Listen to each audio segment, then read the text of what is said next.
Welcome to the Crack On podcast, hosted by me, John Saunders.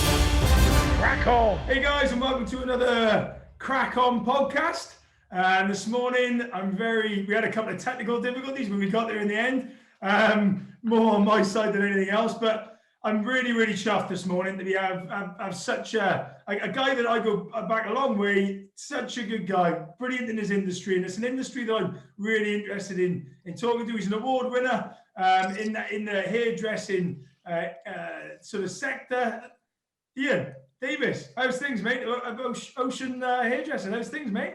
How are you, John? All good, mate. Glad to be here with you. Glad to chat, tell you about my industry. I'm really proud of being, and it's a bit different for a boy from Merthyr, isn't it? To go into hairdressing. I say that from a boy from Crossy Cardiff, mate, as well. To be honest, it's to think it. But yeah, no, mate. I'm really thank you ever so much for coming in. And we were speaking this morning. So you've been to the gym, have you? Yeah, just done a bit of a session in the gym. I think it's like I've always trained all my life, so it's just like just keeping. I always feel better after I've trained. Simple as that. Just get out there. Always feel good, no matter what the weather, no matter what it is. You feel better after you've trained, I think. And I always say it, but I'll say it again. You look. Every time I see you, you look great. Yeah, old dude. You always look good, but part of it, I take it with the gym. Is that something you do regularly, and is that something within your routine? Yeah, well, I've always. Up until about 15 years ago, I was still playing competitive sport. What 56. Do? What sport do you? I did squash for many years, and I did hockey for many years. But I'm 56 now, and it's kind of like, it's like I still train hard. I still want to keep up with the youngsters, and I kill myself to do it. But so I just find the recovery time is a lot longer. But mate, I tell you what, look, for 56, you look amazing, mate. Cheers, buddy. I've seen you in the gym. I know you don't take it easy either, do you? No, you can't. You just can't turn up and just go through the motions. No, exactly. So you said Merthyr boy. So originally from Merthyr? Yeah, born and bred in Merthyr. Give us a bit of an insight. Oh God! So my mum and dad, luckily, I still have my mum and dad. They're well into their 80s now. So it's like, and they're amazing people. My mum was a real entrepreneur in her own way. Back in the sort of 60s and 70s, she owned a shop and she stocked all sorts of stuff. And she was ahead of the time, really. Yeah. And then my dad was a steel worker. Right. And then when the steelworks shut, he went into a family business. One of his second cousin had a funeral director's place, and my dad became a funeral director in the 80s, and he spent the next 30 years of him and his twin brother as funeral directors, which is bizarre because like he's an identical twin, and his twin brother went into it as well. And if you saw them, you just couldn't tell them apart. Right. And I said, can you imagine, somebody dying and these two turning up at your door? Like it must have been surreal. A comedy act. Yeah, it was like it has got a sitcom all over it. You know what I mean? But so my dad, BBC are listening. The BBC are listening. You can come and see us. No time. It was brilliant. Like the twins. They got well known as the twins and the funeral directors. They even had the Gren, that guy who makes all those grog things. He made one of them each. Somebody had them made for them, and that was quite good. The dad is just pride of place in my dad's house. My dad's like 86, 87 now, and brilliant. He's slowing down, but oh God, he's a character. And so is my I bet he's flat out, mate. I bet he's flat out. Oh well, he retired about 4 years ago, and if I'm honest, it's the worst thing that's ever happened to him. Right. He's become a right miserable sod since. Is he? Has he just gone down that miserable side, is he? Yeah, well, he's just like, especially the last year, he's found it very difficult to sit on his hands and do nothing. Yeah. He's a doer. He wants to be up doing things. He wants to be out. He wants to be about. And this has really been like, he suffered with this. My mum not so much because she's always busy and she's a silver surfer. She's online all the time, Brilliant. Different clubs, and she's involved in this and involved in that. And she's a secretary of a couple of clubs. She's a treasurer of an old people's club. And so she's busy all the time organising events online and stuff. But my dad is like, he's big in the chapel, and now they can't go to chapel. Yeah. And so, it's been a big thing for them. But I bet it has. And do you know what? They still live in Merthyr. Yeah. Yeah, lovely. Well, my great grandmother's from Merthyr, down as top. But Dowler's Top is where we live. That's where I'm from. Right, yeah. I mean, We're in Dowler's Top. Right, We're in Dowler's Top. Do you know what street? Do you know in Dowler's Top what street? I tell you what, I will find it and I will come to you because I'm speaking to my mum and dad later. It's my mum's side. I'll come back to you. We used to go up there and I used to remember my great grandmother, she was open fire, used to toast on the open fire, and it was an outdoor toilet. So every time we I loved it up there. Every time we go up, we used to love it. But I'll get the name and I'll let you know, mate. Yeah, because there's only, it's like the main, Dowler's Top is 3 places. It's the main high street in Dowler's Top, or you have Blind Dowler's, which is on the right, or Station Terrace on the left, depending on how posh you were, where you went right or left. Right, I think she might be Station Terrace. Oh, well, she'd be posh. Because we started, so we started in Blind Dowler's, and we graduated to Station Terrace when I was about 10. And my parents have been brought up there all their lives. They've never moved out to Dowler's Top. Oh, brilliant. That's amazing, that's amazing. Yeah. So my mum and dad would know your great grandmother. I bet 100%, 100%. She lived there all her life, so they definitely would. I mean, and then what? How did you end up coming to Cardiff then? What brought you from Merthyr down? A long story. I was a failure at school. If you know, term today, I left school without anything, no exams. Like they had O levels then and CSEs. Yeah. And I had a couple of CSEs, you know, like it was like I was a proper misfit. I wasn't naughty or anything. I just wasn't very good. Yeah. But I wasn't kind of like, I always knew I wasn't stupid. I just disliked school. I didn't like homework, writing stuff down. It just wasn't. Actually, what I've learned, when I was about 30, I learned that I learn in a completely different way. So I discovered things like mind maps and all of a sudden a new world opened up to me and I realized, oh my God, this is how you do it. Yeah. And once I did that, and then I discovered like Audible and things this way, or it was tapes then, you'd listen to tapes. Yeah. And I started learning I learned by listening. Yeah. And listening and watching, talk to me about stuff and I write it down. By the time I finished writing down, you're onto something else. I don't know what the hell I've lost. I've lost something in the middle. Yeah. Which doesn't make sense. So I have to listen and I can repeat verbatim what's usually been taught. And that's how I learn. And I do mind maps. And when I do seminars and things, I run seminars for one of the major brands in the hairdressing industry all over the world. And I walk in with these mind maps, you know, and I put them down on a lectern and people are like, what the hell is that? You know, and it's like, it's just the way I function. So I learned that. And then I met this guy at my dad's social club. And he was a real character. He was a hairdresser. He was larger than life, wild character. Yeah. And he took me under his wing a bit. I used to play snooker and we used to play snooker together. All right. And he took me under his wing and I started playing on the working men's circuit.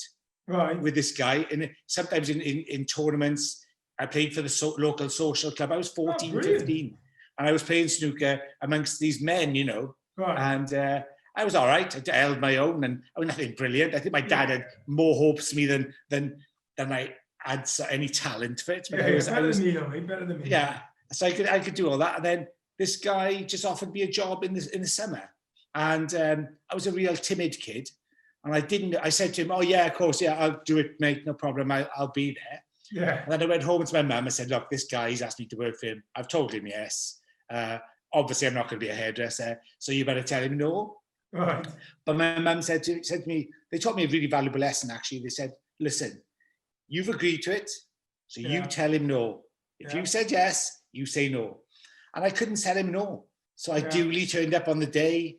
I hated it, but I couldn't get out of it. I had tantrums, I had meltdowns with my parents, not wanting to go in. And they just said, yeah, fine, don't have to go in. So eventually I said I was quitting. I wrote my notice. And I said to my dad, I'm giving my notice in tomorrow. My dad said, oh, good. Okay, fair enough. If that's what you want to do, you don't want to do it, good for you. What are you going to do though? I said, well, I don't know what I'm going to do. He said, let me tell you one thing now. You're not going to hand your notice in and not have a job to go to. Yeah. So don't even think about it. Get yourself a job to go to, make sure it's all ready, then hand your notice in.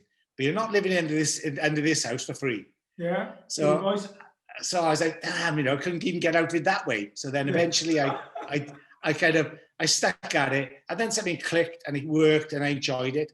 And then the opportunities weren't in Merthyr at the time. Yeah. And I went to London and I did some work in London, the sassoons in London. I learned a lot. And while I was there, I met a guy from Cardiff. It's a big move. Yeah. And Merthyr to London's a big move, mate, isn't it? Yeah, it was. It was intimidating. That. It was like, I expected it to be like, like a bit like Cardiff. Yeah. And it was mind blowing. I was homesick. I was terribly homesick. And as I met this guy, he came to do a course at Sassoons, John, and I met him. He had a salon in Cardiff, and when I wanted to come back home, I spoke to him first because I knew he understood what Sassoons was all about. And I went to work for him in Cardiff, and I was only in London a short time, a few months, and then I came back and I worked for John. I worked for John for 5 years. Great guy, learned loads from him. I built up a great friendship. I'm still friends with him today. He's a great guy. He owns a Tony and Guy franchise in Cardiff now, but he's a great guy, and he's in his 70s. John Sullivan. John Sullivan. All right. Okay. Cool. Really good guy. Really nice guy. Yeah, he's in his 70s now. I've actually met him about 5-6 years ago. Really nice. Oh, guy. Really? Yeah, he's a top bloke. He's on the level, John. He's honest as the day is long, and he was a pretty good businessman, but he wasn't very dynamic, I think. Great salon. Amazing. And he's a good people person. He understands how to work people and how to, what he was very good at, and what I learned from John is, as good as he wanted his team to be better. Yeah. So he lifted you up. Rather than, he wasn't one of these owners that had to be it's all about me, you guys in the background, I'm pushing myself forward. John was the guy who was behind everybody and lifted them up and pushed them into positions, and championed them. Yeah. And I learned that from him. And that was in the 80s. And I learned a lot from that because he never wanted his name above the door. Yeah. He wanted to give everybody an opportunity to work for the brand and thrive in the brand. And I think that's, and I adopted the same philosophy. That's why I don't have my name. Is that way, because obviously from a people person, we both know that's one of your biggest skills, is the way you interact with people, do you think salons, is that such a vital thing within running a salon? Yeah, it's massive. I think that understanding the client, it's a really tough industry in as much as that I always say your vibe attracts your tribe. Yeah. You'll always attract the clients that some clients don't like what we do. Yeah. Because we have a certain sort of philosophy and ethos, and that creates an energy and an atmosphere in the salon, if you like. Yeah. Some people love what we do. Some people, they don't get it, and so they want something else, and that's fine because no one size doesn't fit all of that. No. But I really believe in the people, and I've always pushed my people to the top, and I'd like to create opportunities for them. And the only thing I would say at the moment is that we have in the industry itself throughout the UK, we are seeing something like a 35% decrease in people coming into the industry. Wow. And the industry is going through its wrestling and it's changing. Yeah. There's a lot of rent-a-chair salons. There's a lot of self-employed kind of, one-man bands. And I actually think the pandemic and is good for our industry because it's having a bit of a sort out of who is what and who. And I think that, unfortunately, I know several people have lost their businesses. Yeah. But they were never really businesses anyway. They were like a decent paid hobby, really. That's what it was. So it wasn't a business. So just going back one stage, so when you came back to Cardiff, how did get into the journey of your own salon now? Where did you came back to Cardiff? Where did it go from there, mate? All right, okay. So I did quite a few things. So I worked in Cardiff with John. I was there for 5 years. I went to America for a year. I just travelled. I travelled all of the East Coast. I travelled there. My favourite. I love the East Coast. Amazing. Yeah, I arrived in New York. I went up to Canada, to Toronto. Yeah. I spent in Toronto for a while, and I came down through the I-95, did I-95 all the way down, right down to Florida, and then cut across. In the Keys? Down across the Gulf of Mexico, Oh. Pensacola, Mobile, and all that, and then up to Alabama, and I did a lot of that. I was there for like quite a while doing that. Working? And yeah, I was just jobbing, doing a bit, like you can. I had a pair of scissors, and I was I was catching up with people, I was just cutting some hair, and I'd save money to go, but I was earning on the way, and I was like, just jobbing, like day here, day there, helping out wherever I could. Is that quite normal in your sort of industry? I suppose when you got it was then. Take them where you want. It was then, but I had no visa for it. I had I shouldn't have been there. It was like, but we can edit that. Everything. No, I had a holiday visa. I was not working, and I was just doing things for the people I connected with. But I made good connections there. Then I came back to Cardiff. A friend of mine opened a salon who I worked with in Gingers, where John Sullivan salon was. It was in the Hayes. She opened a salon in Lanishan. I went to work with her to help her out. Right. I'd only be there for 3 months to get it off the ground. I had other things. I stayed there for 2 or 3 years. I maintained a friendship with her. Great girl. Then I met Ken Picton. Then I met Ken Picton in Gingers. Yeah. And he wouldn't mind me saying he was hopeless. He was like hopeless. He was hopeless. And then like 2 3 years later, they said, he's opening a salon. I said, the cheeky sods opening a salon. He can't cut hair, And then, Ken always. I know Ken well. Yeah, Ken had this massive vision. Yeah. This drive and determination. Oh, he's a great guy. Great guy. I'd say, if I intercept for 2 seconds, I knew Ken. His boy plays football with my boy. All right, yeah. And I didn't know who Ken was to begin with. I knew of him because I've been in Cardiff for a long time. I knew he had a salon. I didn't know who he was. And he stood by me. Do you know what? When all the session, I didn't know still who he was. It took me 4 sessions to then ask his name. And then all of a sudden, bang, we just connected. And he helped me with lots of different things. And do you know what? Top guy. Lovely guy. I'm on a lovely family we are. So Ken, and he's like, he always had this vision, this drive and determination. Yeah. And I was like, and literally, honestly, when he first started, he was tosh.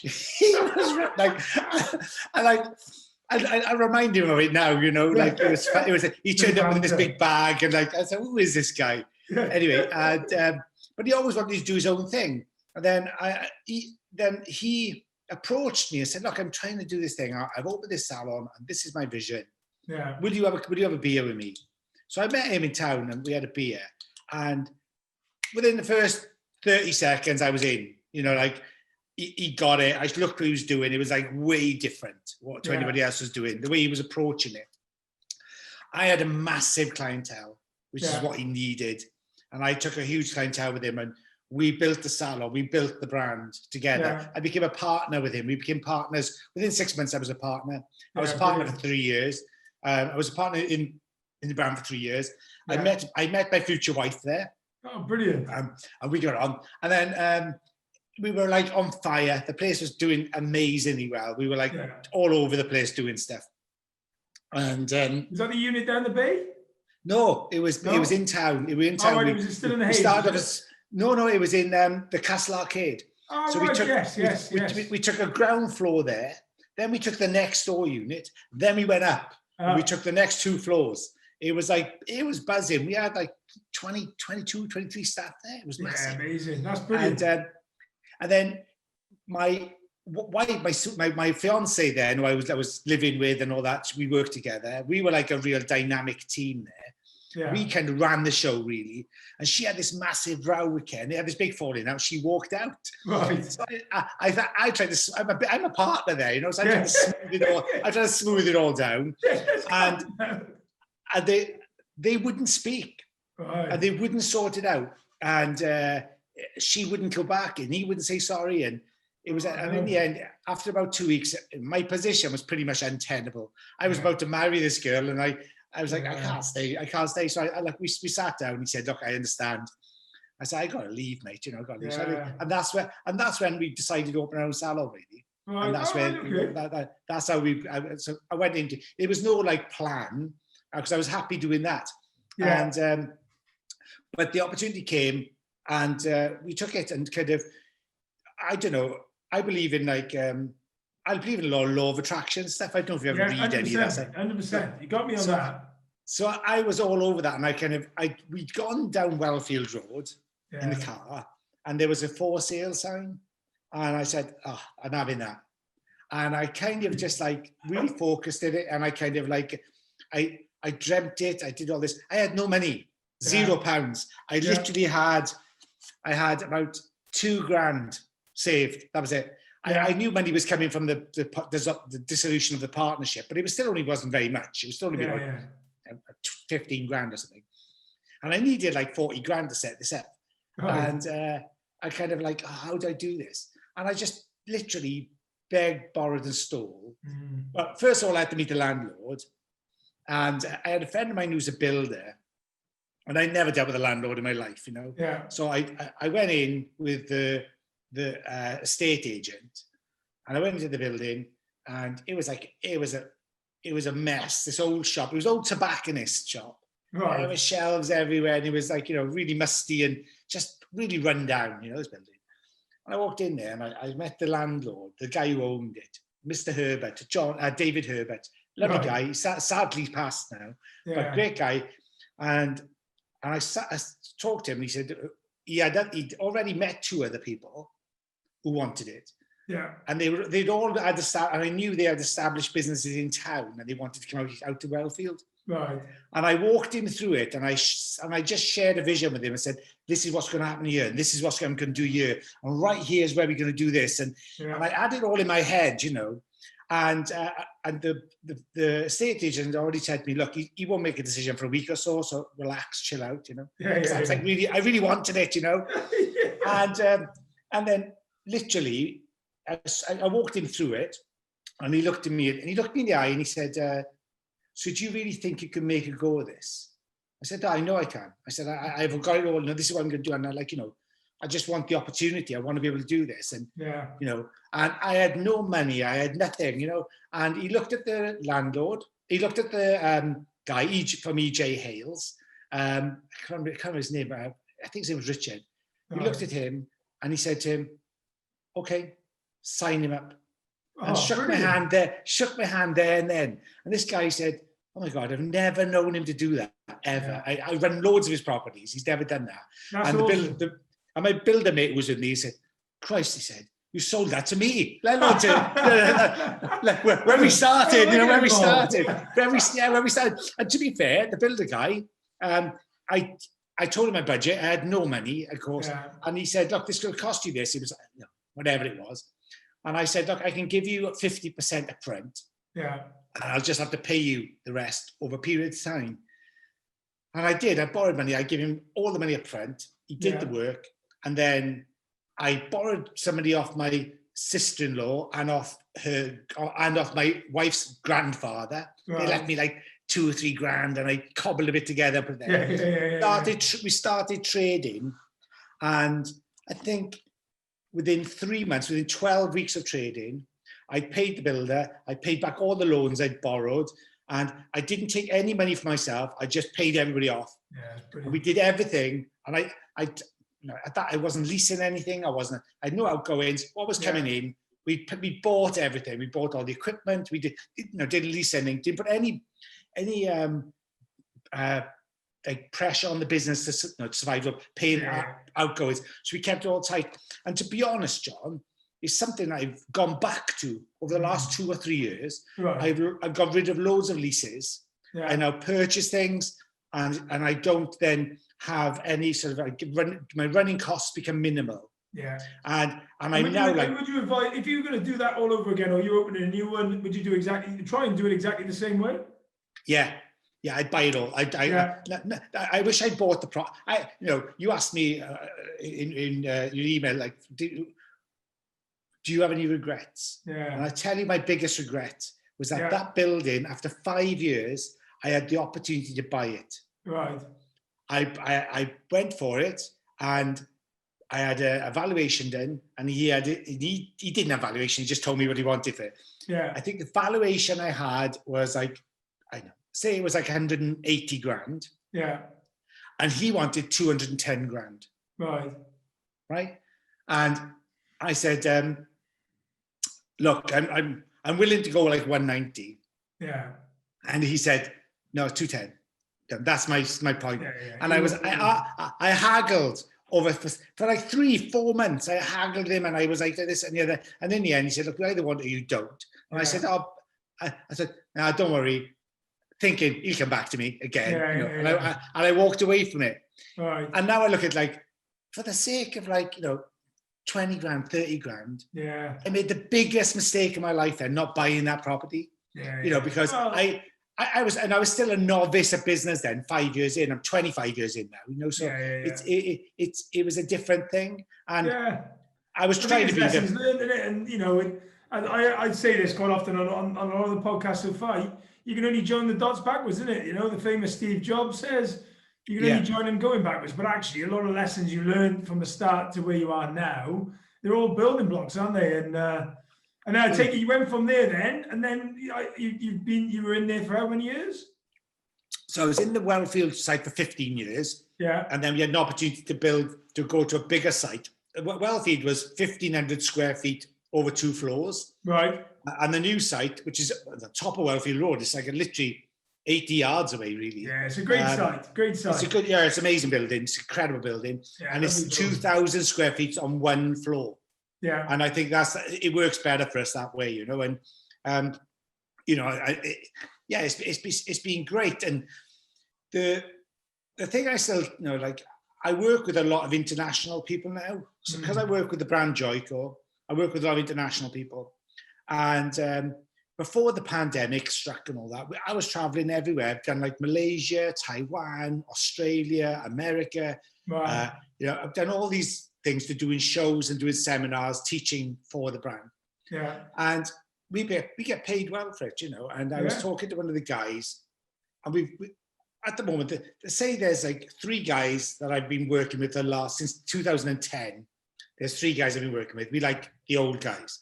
And then you got this new bunch coming through. I think there's about 12 of us all together throughout Europe working the team. Yeah.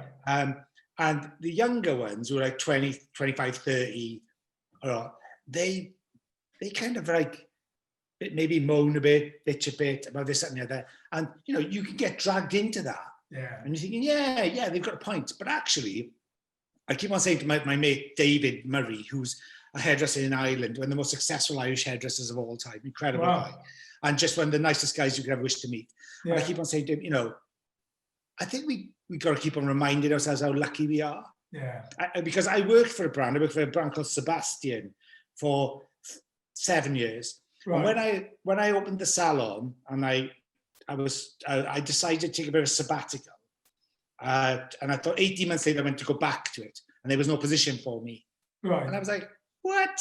I've been with you 7 years. I'm like, at the time, I was the highest level of educator in UK for the brand. Right. And so I was like, well, you got no place for me? And they're like, no, everything had moved on. Right. And there were new people I didn't know. The whole structure changed. And then I was like probably 6 or 7 years without any work, without being able to do that type of work with the brands I wanted with anyway. Yeah. And I kind of like, having had that experience now makes me think, you're in God's pocket here. Yeah. You're very lucky. And when I meet and speak to young hairdressers, they still don't realize that opportunity exists. Or they think it's for other people. They think it's for, you have to be special for that. You have to be, I don't know. You must have a talent. You've got to think differently, and you do. Yeah. But they think a gap is like this. Like, whoa, massive. Yeah. But the gap's like this. Yeah. It's literally inches. It's tiny margins. Yeah, and you say tiny margins, but ultimately, I think but there's a lot of experience you've got, as you say, 25 years being a business owner, being in the industry, however many years longer than that. 42. 42 altogether. I was getting there on that one, mate, but I thought I'd let you jump in on it. So, but ultimately, for these young kids like the 30-year-olds, you see there's a different world now they're coming into, and the industry's obviously changed so much. What would your advice be to some youngster coming into it now? I just think it's limitless. Yeah. It's the limits are what you put on it. Yeah. It's the kind of the shell that you put around yourself, really, and you have to make do you know like these what they call like hermit crabs or whatever, they shed their shells. Yeah. And they kind of move it. I just don't know the names. I can't really know, but they find another shell to move into, don't they? Yeah. And they move another shell to go into because they grow in, and they grow into it. And they find a bigger shell, and they find a bigger shell. And I think that in any industry, especially in our industry, in hairdressing, you have to find a shell that you can grow into. I love that. It's no good remaining the big fish in that salon. Yeah. If the salon's a small salon, yeah, then go I know loyalty is a big thing, but you should never let your loyalty override your ambition. Yeah. If you do things with respect and you do them well, your employer should be encouraging you.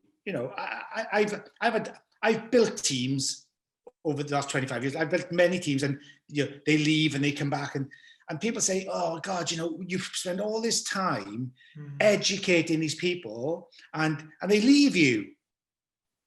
God, don't you get frustrated?" I'm like, no, because it's part of the process. Yeah.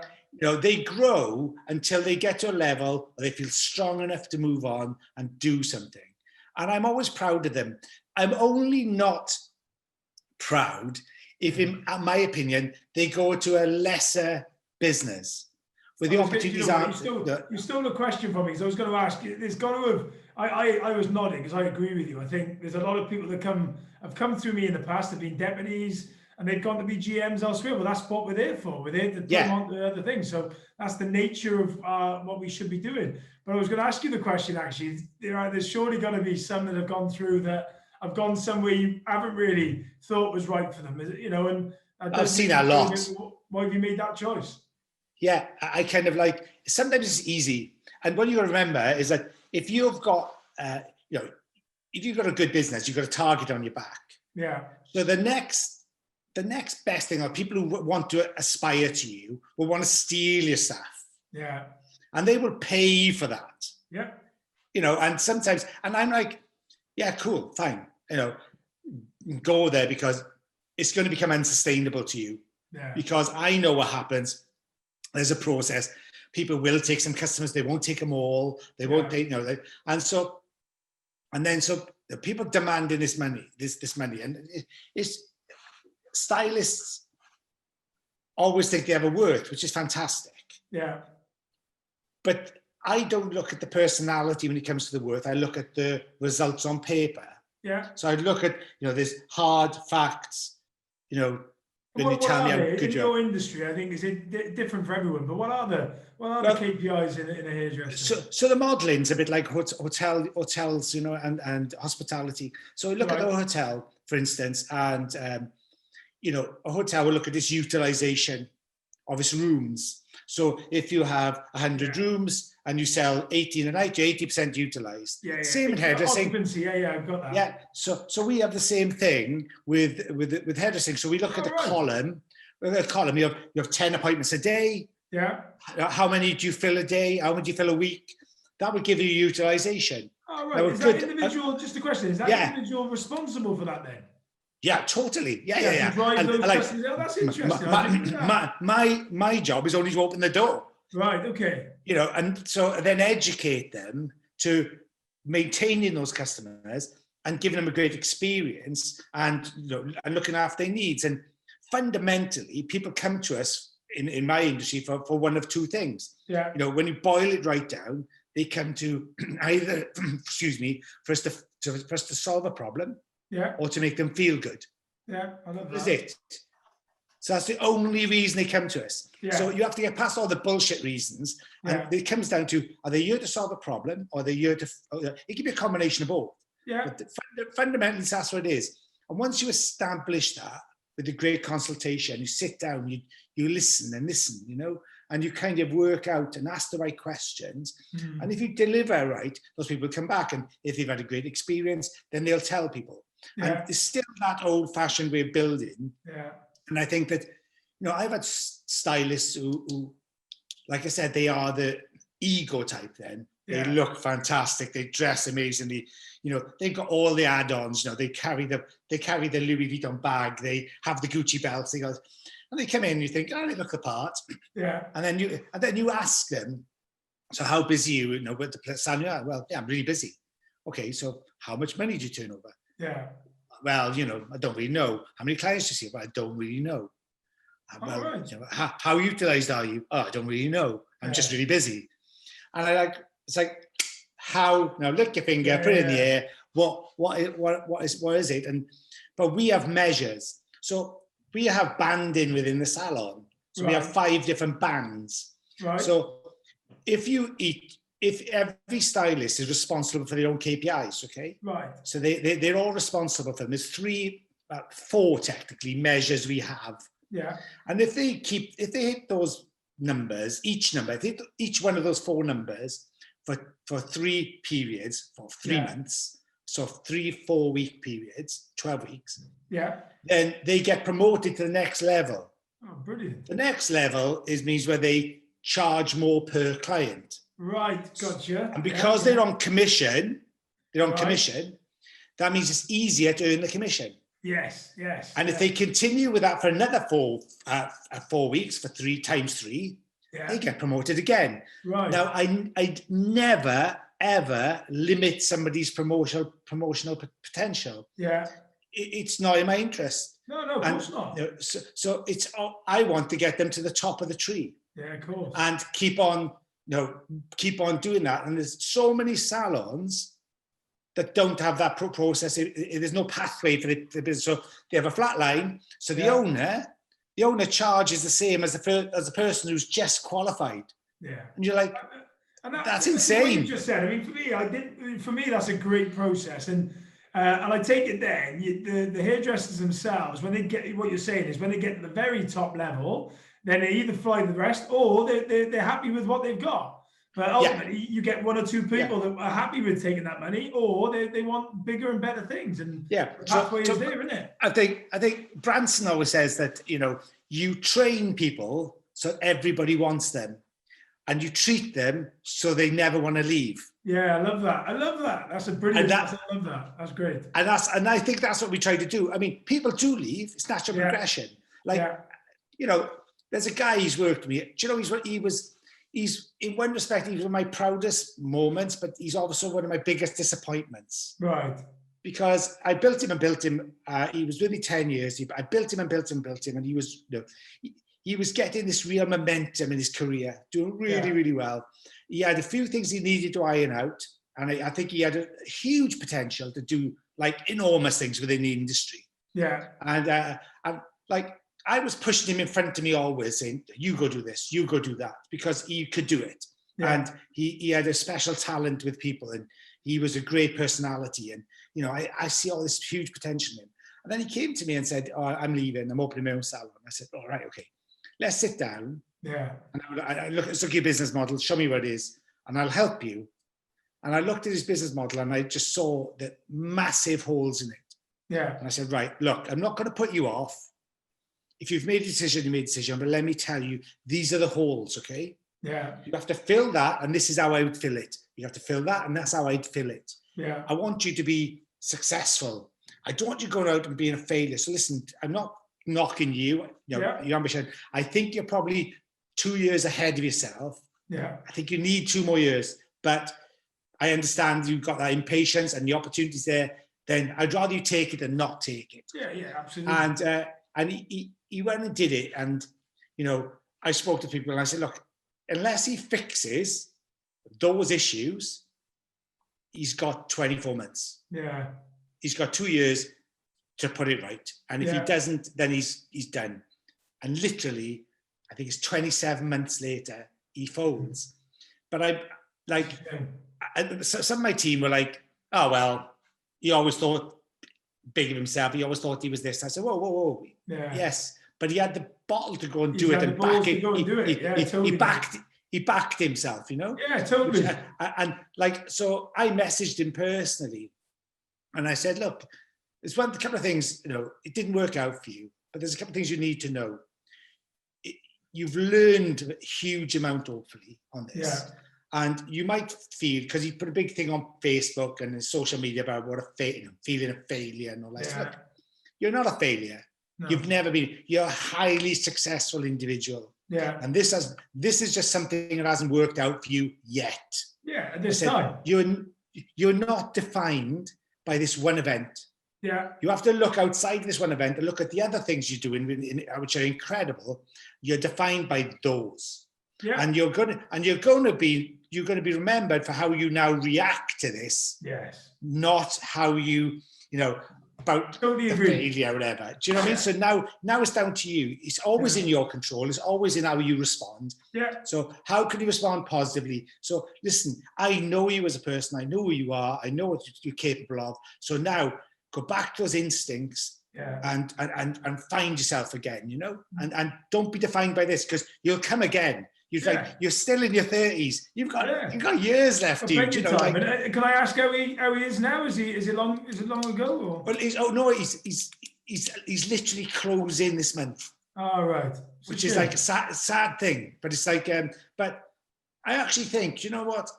That's a brave decision as well, because he could have he could have flogged himself. Yeah, you know, he could have flogged himself for another 6 months and become unwell or become like. And I think that has made him unwell. And I think he's gone as far as he can, and he's made a tough decision, because this guy, you know, and he knows it, and he has a massive, massive presence, an ego, which is huge. So if he can do what he's doing, I know it's very difficult. It's very painful. It's even tougher. You know, but I said this, but there's so much value in the learn. It's a huge amount on this. You know? But he won't get that until. You know, he won't get that immediately. I mean, when I lost 29, or we lost 29 pound place. It was tough, and it was a big decision to do it. Like, looking back at it now, 2-3 years ago, it was the best thing I did at the time, because I wasn't in it, you know. And you won't get that until later on down the line. But it does take bottle to be able to have to do that, and maybe that rolls on to. I was going to ask you the question about COVID. How has COVID affected you personally, and how has it hit the, you know, you mentioned it earlier on that there's potential green shoots and it's done quite well out of it, but how has COVID hit the industry generally? So it's caused mayhem. Yeah, that's the only way I can describe it. You were closed. You were closed in March.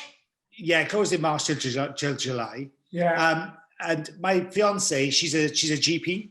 Right. So she knew it was coming, like weeks and weeks in advance. Yeah. So I was having pressure at home to close. You've got to close. You've got to close. You have all these people coming to the salon. You can't. You know. So I was having so much pressure.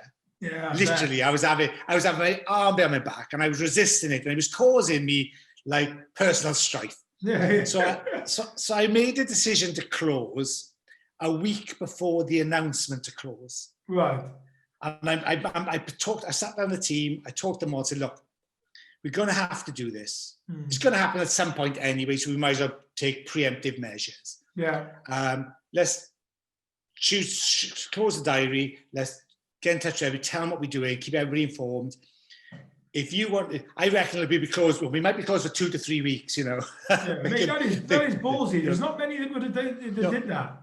So we did it, and I got them to agree to take a week's holiday. So we all took a week's holiday, and we made that announcement on the Wednesday.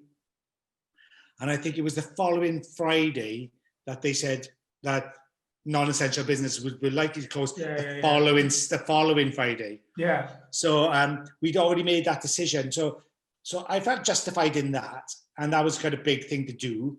Like I said, because there was no safety net, it wasn't until the Monday that they announced the measures that they would give small businesses, isn't that? I was going to say the week before you'd have known none of that, would you? There was no safety net, you know. No. And that's been fantastic for us. And it's been a big sort out. Like, I was ruthless. I just cancelled everything, cancelled all my direct debits, I corrected, and everybody. I informed everybody what I was going to do. Yeah, yeah. And it was really unpopular. Yeah, it was really unpopular. People you can't do that. We'll take you to court. We do that. I said, fine.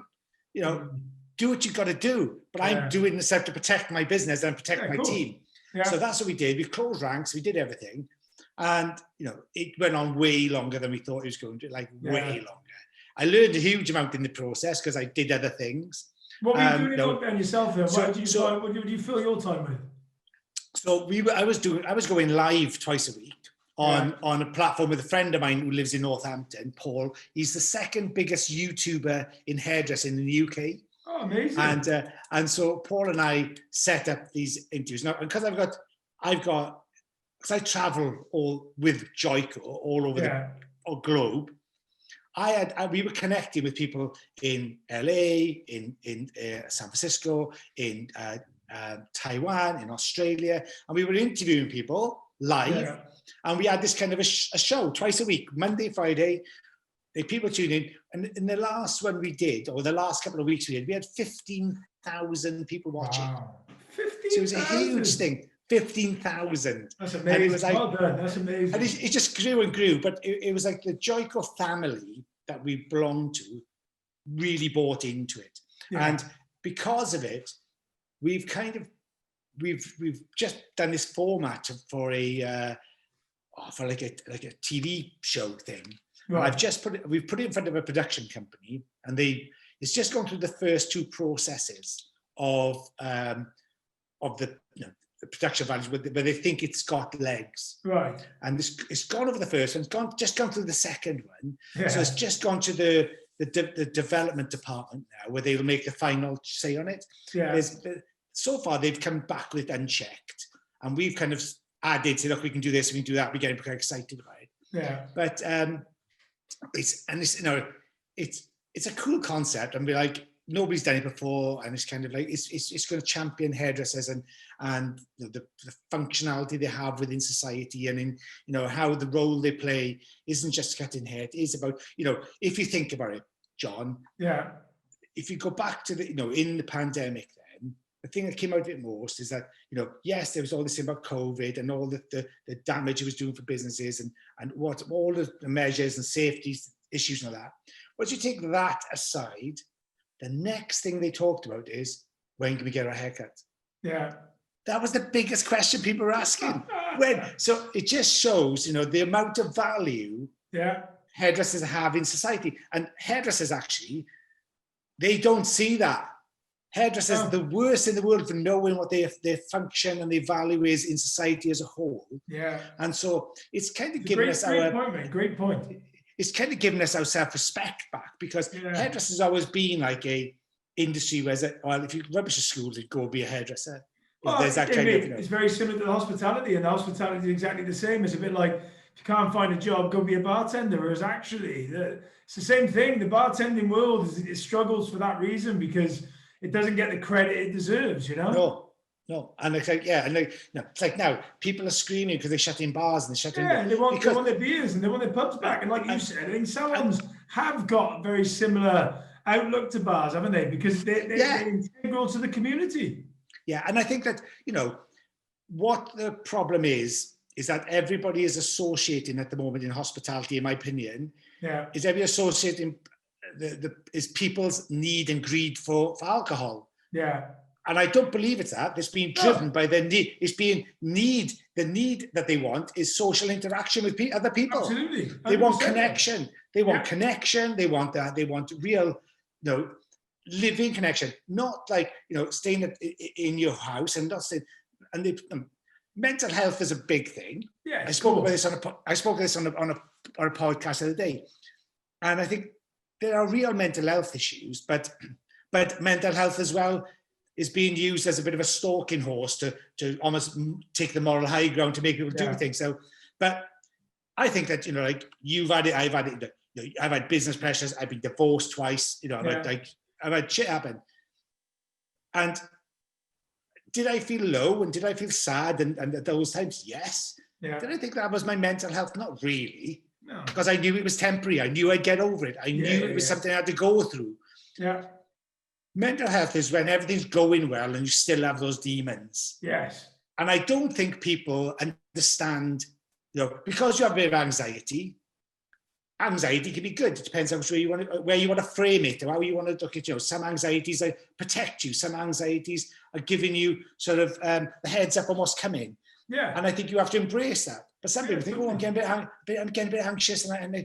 So that isn't real mental health problems. That's that you suffer a bit of anxiety because you haven't seen somebody for ages, or you're worried about going out into the supermarket because there's so many people about.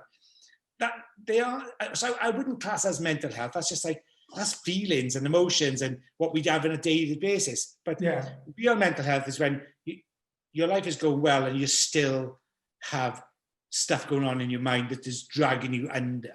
That's a different thing. And I think, a different facing challenges. There's challenges in everybody's lives, which I don't believe are mental health. They just challenges you have to get through.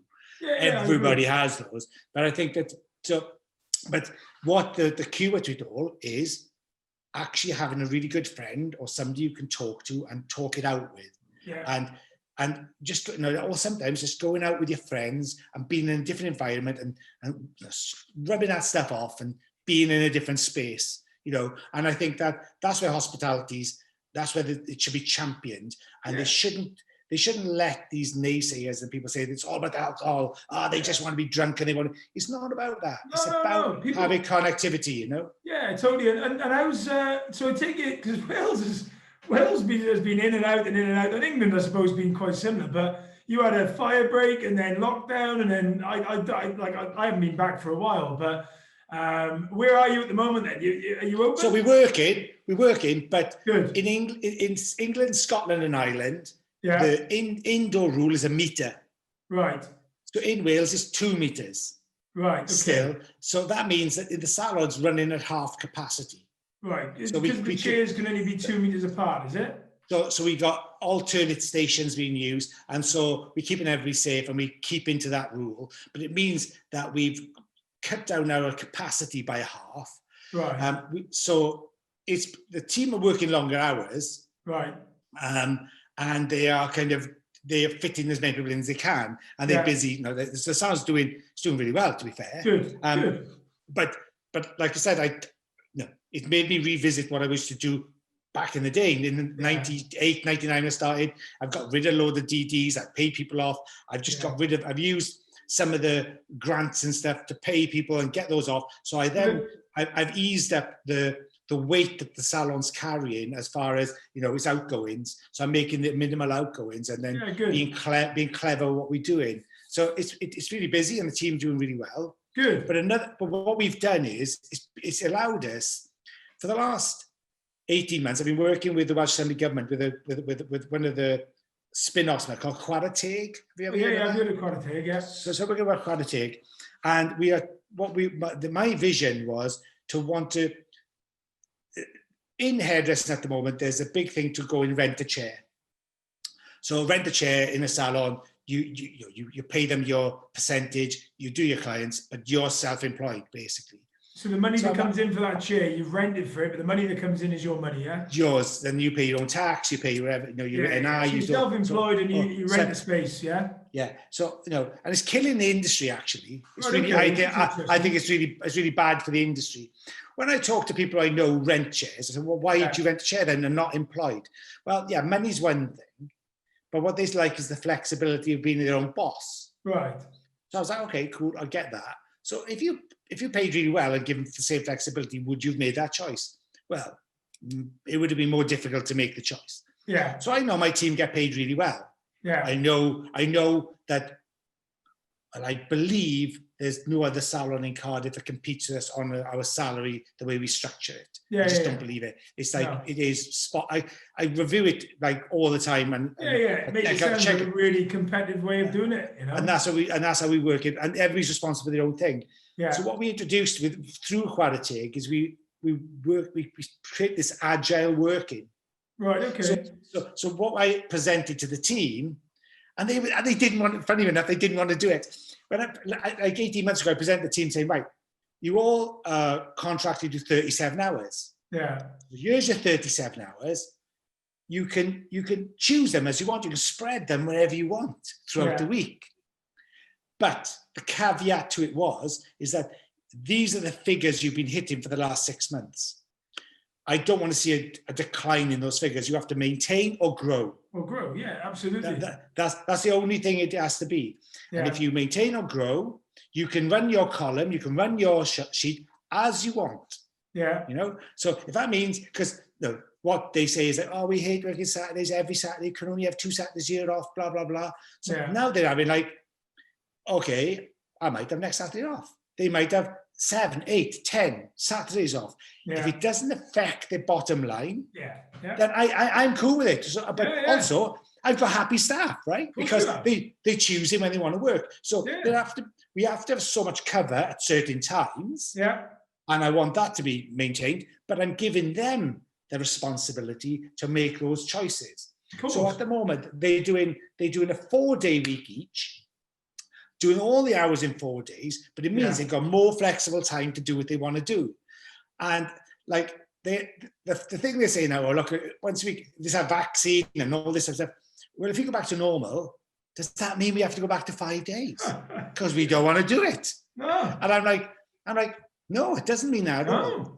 We've created this works. Yeah. So we have to add to it. What I'm looking to do is recruit more people so that we can fill the gaps even further and offer those flexible working hours. Yeah. And I've got a girl, I have to talk about her. Her name is Ashley. Yeah. And Ashley and I, we used to butt heads like crazy. Yeah. And about 2 years ago, I did a seminar on personality types, and they color coded the personalities. Right. Green, red, yellow. You got it. Yeah. And Ashley and I have always butted heads. We've always clashed on different things, and she can be quite militant. You know, she's the shop steward of the floor. She's blue.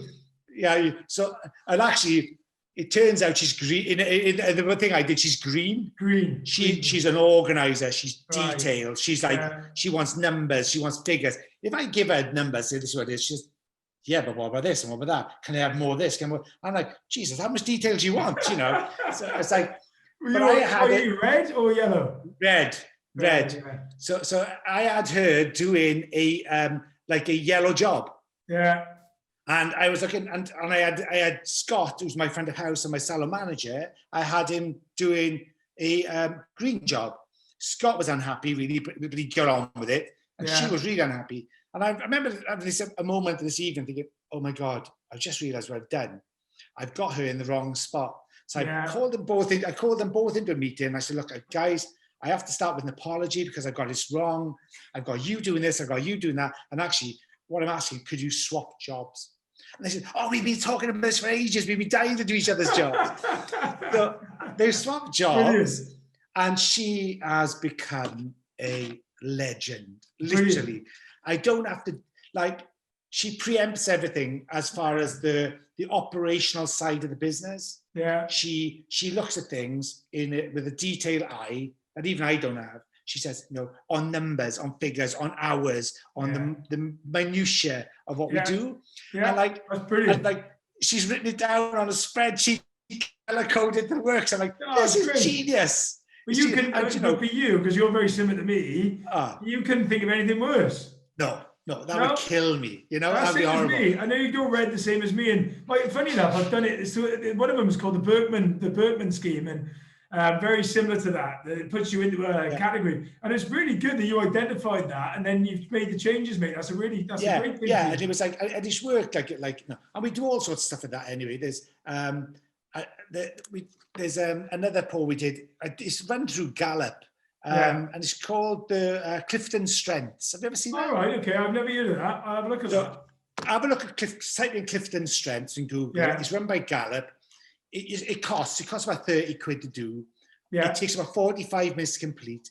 Honestly, when you get your report back, you're like, this is unbelievable. I can't believe how much has got me in it. Honestly, it's unbelievable. And I'm like, you have to Clifton Strengths. Honestly, it's the most valuable tool if you're a business entrepreneur or you're trying to do something, to know yourself and know why you keep why I keep falling over the same hurdle or why I keep hitting the same wall. I'm like, it's because I do this. Yeah. Okay, so I now need to be able to do that. So when I recognize it, once you and you know, when you look at it, it's like you want to punch yourself in the face. You go, God, that's why I do that. Yeah, you don't know what you don't know.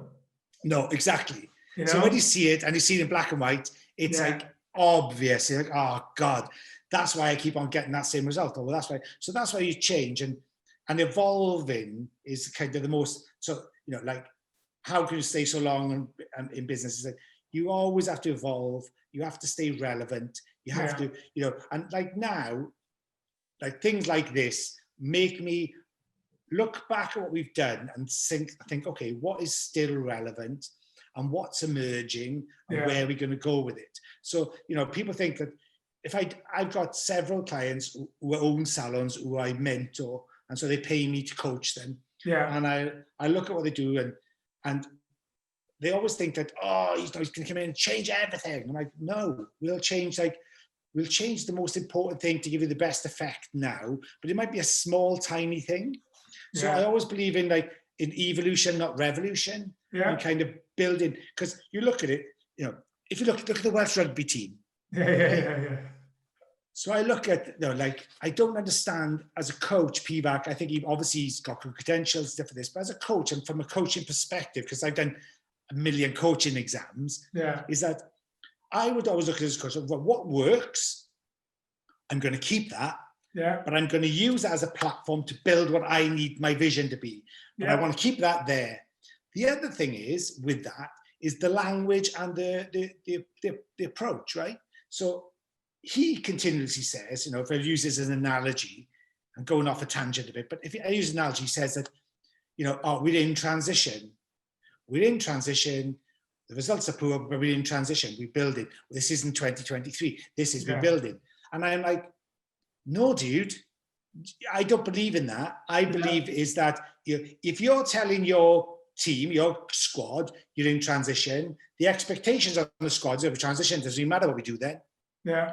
I would be saying this is our goal, this is how we do it, and this is how we execute. And then if we don't execute, for this particular game, it's because there's a problem in what we are doing. Yeah, so who's going to be responsible for changing those things? You need to take responsibility. But if you keep on talking about transition, we go with this period, it's a phase, then it's a downward spiral. You're never going to get out of it, are you? You're never going to get out of it. He's got to put his line in the sand, say it stops now, and this is what we can do, and this is how we do it, boys. It's no more transition. This is who we are. And actually, if let's say you were going into a new salon and it was a takeover bid, in the nicest way, yes, you may well keep with some of the things that they were doing, but you would change it to your way of doing it. Yeah, of course.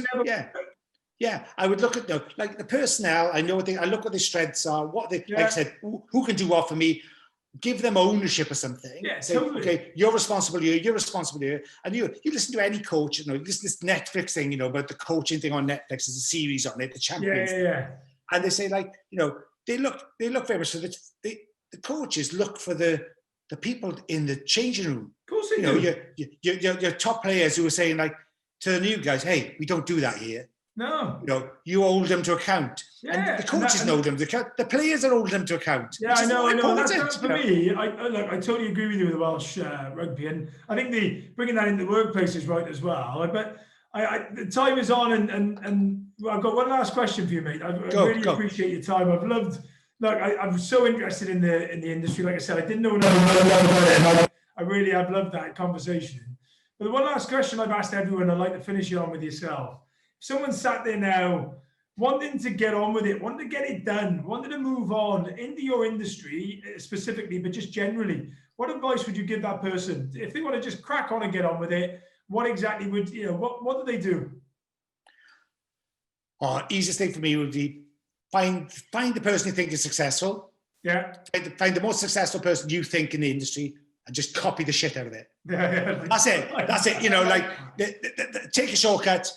Yeah. Don't figure it out yourself. There's no need. Somebody's already done it, right? So find that person, go and pick their brains and copy the shit out of it, because that's the fastest way to get into being successul. Because you turn to yourself, what's the point to try to do yourself if somebody's done it before for you? It's there, the pathway's there. Go and follow somebody and do that way. Because the only limitation you have is the limitation you put on yourself. Really, really is. I love that. Look, nothing I've done is original. Everything I've copied off everybody else. I've just found the better way to do it, and that's a better way to do it. How do you do it? I'll do it that way, because that works. I've seen it, it works, it gets results. And I just picked up, and I just do enough of that from different people. And then you've got to juggle a whole lot, right?